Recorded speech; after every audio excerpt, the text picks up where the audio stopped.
కనికరమును ప్రేమించుట. కనికరంతో నిండిపోండి. కనికరం కలిగిన మనసును సాధన చేయండి.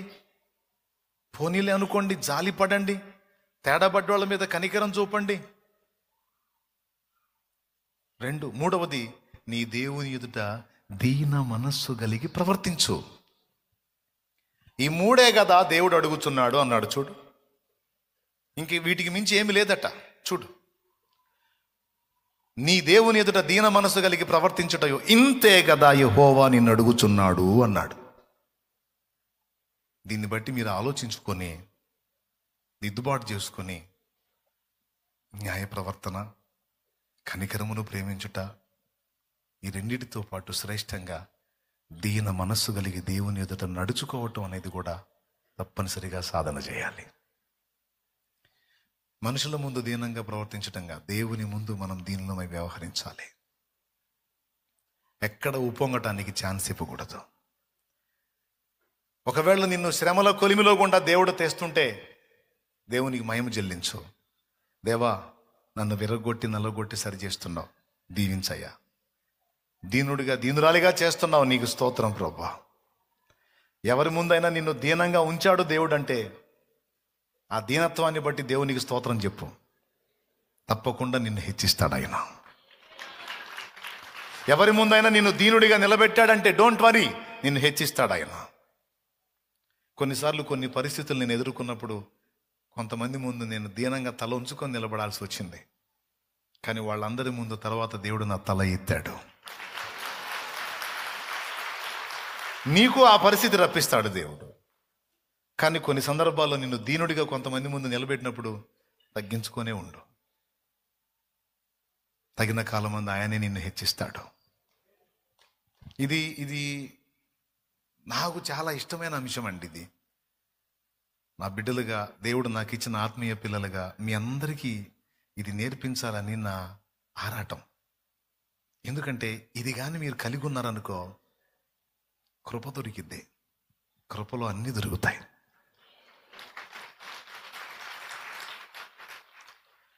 ఓకేనా? పైకి లేచి నిలబడండి. నిజంగానే లేవమంటున్నాను లేండి.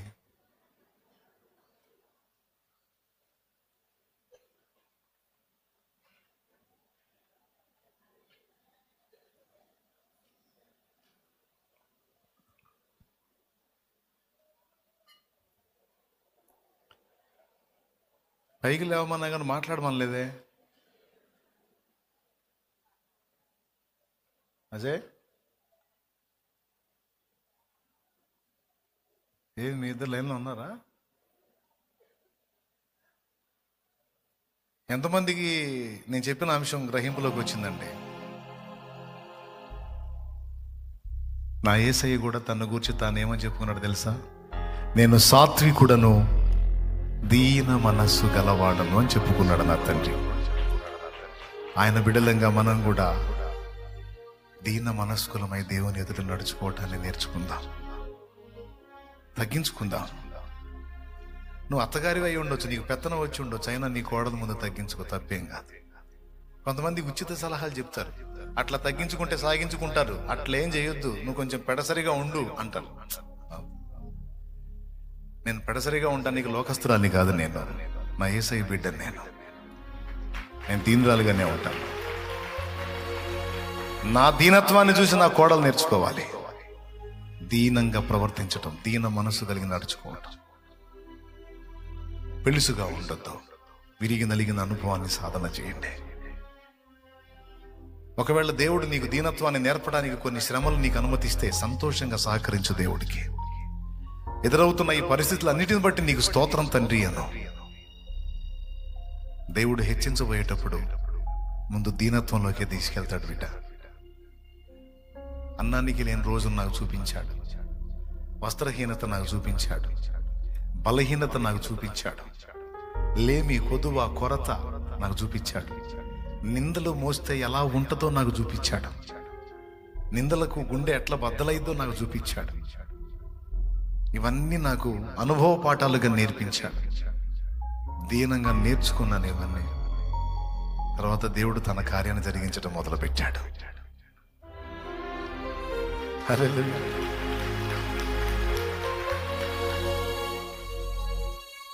ఈరోజు కూడా నేను అదే సాధన చేస్తున్నా. ఎవరైనా తొందరపడి ఏదన్నా అన్నా దీనంగా దాటి వెళ్ళిపోతా ఉన్నా. దేవుడే ఎవరికి చేయాల్సిన వాళ్ళకి చేసుకుంటా ముందుకు తీసుకెళ్తున్నాడు. దేవుడు ఉప్పొంగకుండా దీన మనసు కలిగి నడుచుకోవడానికి, ప్రతి విషయంలో జాగ్రత్త పడటానికి ఇష్టపడుతున్నాను నేను. ఇంకా ఎక్కడన్నా ఉప్పొంగుతున్నానేమో అనే భయం ఉంటుంది నాకు. దేన్ని బట్టి నన్ను అతిశయపడుతున్నానేమో అనే భయం ఉంటుంది. దాన్ని పరిశీలించుకుంటా ఉంటాను నేను. ఎందుకంటే దేవుని ఎదుట దీన ప్రవర్తన మనం కలిగి ఉన్నంత వరకు చలనం ఉండదు, ఇక మనకి తిరుగుండదండి. హల్లెలూయా. కాబట్టి ఇది ఏముందిలే అనుకోవద్దు, ఇది ఏముందిలే అనుకోవద్దు. చాలా కీలకమైన విషయం. అలా దీనులైన వాళ్ళందరికీ దేవుడు కృప చూపాడు. కోడిగుడ్లు ఇవ్వండి అని కొట్టుకాడికి పోతే దైవజనుడు పగిలిపోయినటువంటి గుడ్డు 15 పైసలు, పగలని గుడ్డు పావలా, 10 పైసలు తేడా వస్తుంది. అందుకని లీకేజ్ గుడ్లు తెచ్చుకునేవాడు. సేవకు వచ్చారు, డబ్బు లేదు.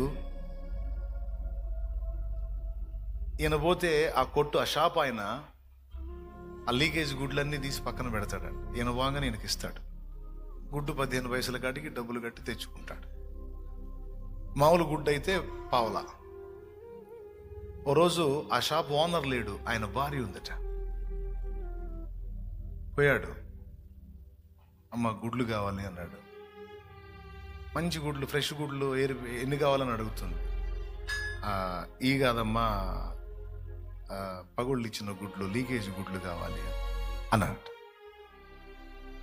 ఆహా, నువ్వేనా? మా కుక్క కడుపు కొడుతుంది అందట. ముఖం మీద, ఆడ మనిషి ముఖం మీద అంది దైవజనుడిని, మా కుక్క కడుపు కొడుతుంది నువ్వేనా? ఎంత ఇబ్బందికరమైన మాట అండి. అంటే ఏంటి? ఆ లీకున్న గుడ్లు మేము మా కుక్కకేస్తాం. ఈ మధ్యకాలంలో మా కుక్క గుడ్లు లేవు, నువ్వు తీసుకొని పోతున్నావా అని. ఇక ఆయన ఏం మాట్లాడాలో అర్థం కాల. కళ్ళ నిండా నీళ్లు కుక్కుని ఉంటాడు నాకు తెలిసి. కానీ దేవుడు ఎంత కార్యం చేశాడో తెలుసా? ఆ షాప్ అలానే ఉంది, ఆ షాప్ అలానే ఉంది. దేవుడు ఆయన్ని హెచ్చించాడు.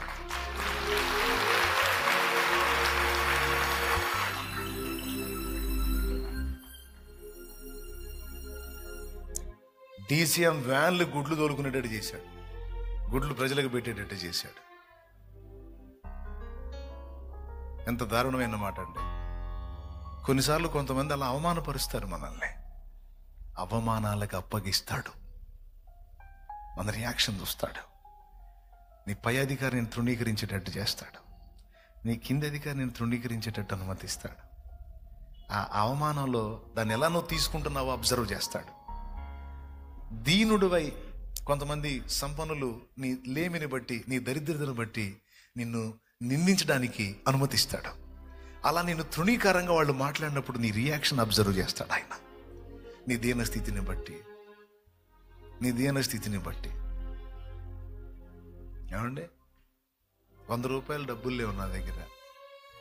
నా తోటి స్టూడెంట్స్ అంతా వెళ్తా ఉన్నారు, నా దగ్గర డబ్బులు లేవు. 100 రూపాయలు అడిగితే అవలా 10 పైసలకే తంతారు అక్కడ ఇంటికాడ. అడిగితే 100 రూపాయలు అంటే అడుగుతారు. అందరూ అగచాట్లలో ఉంటే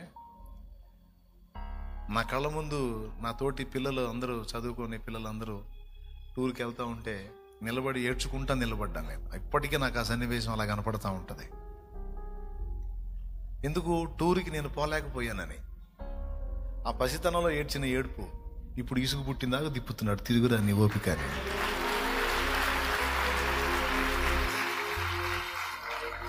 నా తోటి స్టూడెంట్స్ ఎన్ని తిరిగారో నాకు తెలియదు, కానీ ఒకటైతే నిజం, నేను తిరిగిందని అయితే తిరగల వాళ్ళు.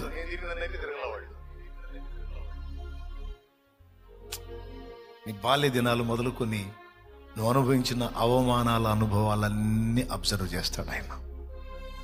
నువ్వు దేవుని ఎరిగిన తర్వాత కూడా నువ్వు కొన్నిసార్లు నిందించబడతావు, కొంతమంది చేత అవమానపరచబడతావు, కొంతమంది వాళ్ళకున్న స్థితిని చూసుకొని నీ మీద అతిశయపడతారు. అక్కడ నీ రియాక్షన్ చూస్తాడు. నువ్వు పెళుసుగా వ్యవహరిస్తావా, దీనురాలివై దీనుడివై తగ్గించుకొని పక్కకు వస్తావా, నువ్వు ఎలా రియాక్ట్ అవుతున్నావు అనేది అబ్జర్వ్ చేస్తాడు ఆయన. ఓ మందిరంలో ప్రార్థన చేసుకొని పండుకున్నాను నేను, దేవుడు ఏదన్నా దర్శిస్తాడేమో. ఒకవేళ నేను అక్కడ పండుకోవటం కరెక్ట్ కాదనుకో, ఓ చిన్న దైవజనుడు చెప్పొచ్చు, ఇక్కడ నుంచి లేచి పక్కకి వెళ్ళి అక్కడ పక్కన పండుకోయా, నువ్వు ఏదన్నా పండుకోవాలి, ఇది ప్రార్థించే ప్లేస్ అనొచ్చు. అతను వచ్చి, లే నువ్వు బయటికి పో, ఇంటికాడ పో అని బయటికి బా అని నెట్టుకుంటూ వెళ్ళాడు, లేపుకొని వెళ్ళాడు. నెట్టుకుంటే నా మెడ మీద చేపెట్టి నెట్టలేదు కానీ లే బా అని చెప్పి. దేవుణ్ణి ఎరిగిన వ్యక్తులు, దేవుణ్ణి ఎరగనోడైతే అది వేరే సంగతి. ఎరిగిన వాళ్ళు అలాగా మాట్లాడినప్పుడు కొంచెం మనసు గాయపడింది. దేవుని సన్నిధి కదా, సరే ఇక్కడ కాదు, కొంచెం పక్కకి వెళ్ళి పండుకో బాబు అనొచ్చు. డైరెక్ట్గా లే బా పండుకునేది ఇల్లు అనుకున్నాయింది, బా ఇంట్లో పండుకోబో లే అను. వాళ్ళకి బాగా బాధ కలిగింది.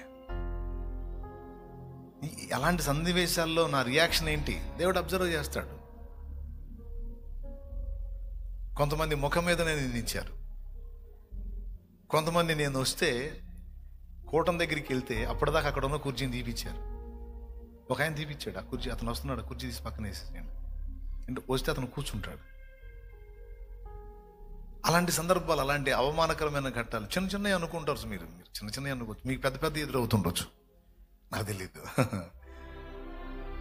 కానీ ఏదో నాకు గుర్తున్నాయి కొన్ని చెప్తున్నాను నేను. అట్లా కొన్నిసార్లు మన తోటి వారి ద్వారా, మన బంధువుల ద్వారా, మన కొలీగ్స్ ద్వారా, మన పై అధికారుల ద్వారా, కింద అధికారుల ద్వారా, తోటి స్టూడెంట్స్ ద్వారా, ఇరుగు పొరుగుల ద్వారా, దేవుని ఎరిగిన వాళ్ళ ద్వారా, ఎరగనోళ్ళ ద్వారా తృణీకరించబడతాం. అలా తృణీకరించబడుతున్న వేళ మనం ఎలా రియాక్ట్ అవుతున్నామో దేవుడు అబ్జర్వ్ చేస్తాడు. ఆ తృణీకారాన్ని మనం మౌనంగా సహించి పక్కకు వచ్చామా, లేకపోతే వాళ్ళ మీద నిందించి తిరుగుబాటు చేశామా అనేది పరిశీలిస్తాడు. ఒక్క మాట కూడా నువ్వు అనకుండా మౌనంగా తగ్గించుకొని నువ్వు పక్కకు వచ్చింది నీకు మేలు. ఎందుకంటే ఆయన డిసైడ్ చేస్తాడు. ఇక